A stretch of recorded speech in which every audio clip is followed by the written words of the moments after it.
Well, I know that a number of you have been around for this, but some of you might be here for the first time today.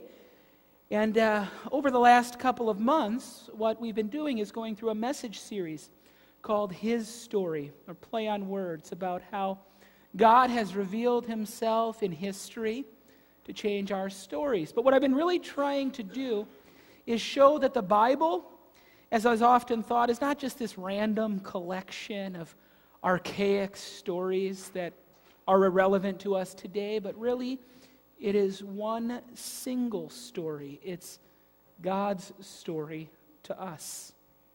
So far in His story, we've been taking a deep look at the problem of human history. And we've been using Genesis chapters 1 through 4 to do that. And what we've seen is that the great cosmic problem we face is sin. Sin is this deep plague on the world, and it's so powerful it infects every single one of our stories. So today we're going to make a shift, though, in His story, and we're going to go to the New Testament, specifically to Paul's letter to the Romans. And in the first 4 chapters of this letter, we see how God changes the story, that He has done everything necessary to change our stories and our future. And what we really see is that His story is a love story unlike any other. It has the absolute power to change our lives. And so to begin today, I kind of want to ask a question. I got this idea off a blog of one of my pastor colleagues. But I want you to suppose for a moment that this church was in real dire straits. And it would be in danger of being foreclosed upon and having to close up shop in a week unless every one of you here could come up with an extra $100,000. How many of you could do that by the end of the week? Okay. You know, I think there's probably a few people who've been so financially blessed that it wouldn't be much of a challenge. They might be able to do it. But most of us, well, we'd start looking for other churches if we heard that news, preferably churches with more rich people. Now, I want you to hold on to that thought, though, for another second as I ask you another question. This time, I want you to imagine that the person you love most, or the persons you love most, are terminally ill. Your parents, your spouse. Parents, think about your children. And you are told by the doctor they are so sick that they will not live another month. Now imagine that your doctors are certain that your loved one has no chance of living unless they get a very rare shot. The shot has to be taken by the end of the week.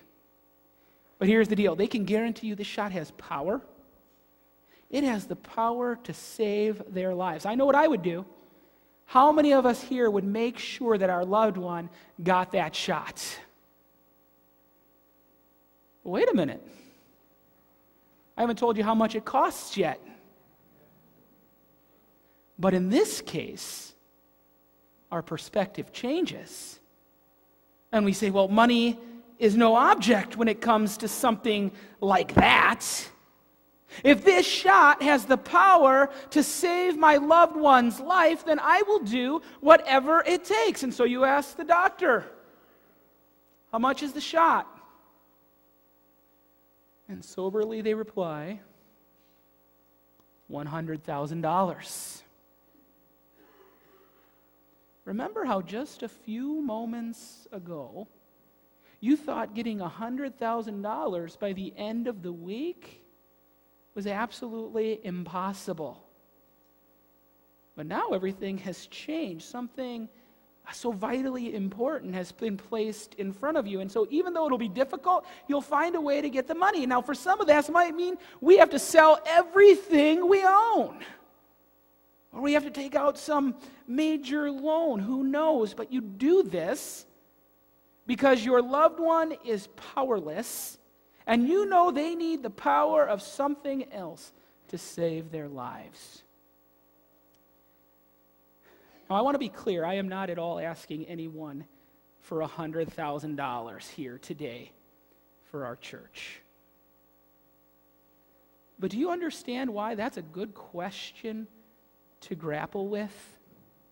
Because every single one of us in here, I can guarantee this, we all have a loved one who is in fact facing a life and death scenario. But in this case, they are spiritually sick.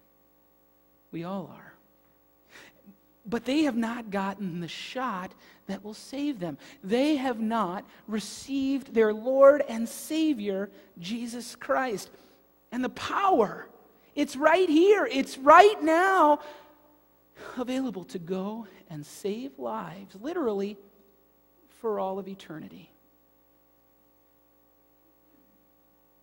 So why isn't today's Christian church as eager, as urgent about going and taking that message out, the message that'll save the spiritually sick, as they are, and even talking about the H1N1 virus? You know, I've heard a lot more from you about that in the last month than I have about going out to the lost and telling them about Jesus. Many Christians are kind of stubborn about taking this shot to the sick and to the dying. Maybe they're afraid. Maybe they don't think that it has the power. Or maybe they're just blinded into believing that we're not all that sick after all. So that gets us to Paul's letter to the Romans, where he wrote, "I am not ashamed of the gospel, for it is the power of God for the salvation of everyone who believes." Paul is a man who did worse stuff than any of us here today. He had done horrible acts of evil. He had hurt others. He had persecuted against those who spread Christianity, and he blasphemed God. But the power of God was greater than any of that, and it changed his life. And the power of God is so strong that because men like Paul were used to write it down and preserve it, young and old and rich and poor and black and white have heard that message for the last 2,000 years and have been absolutely transformed.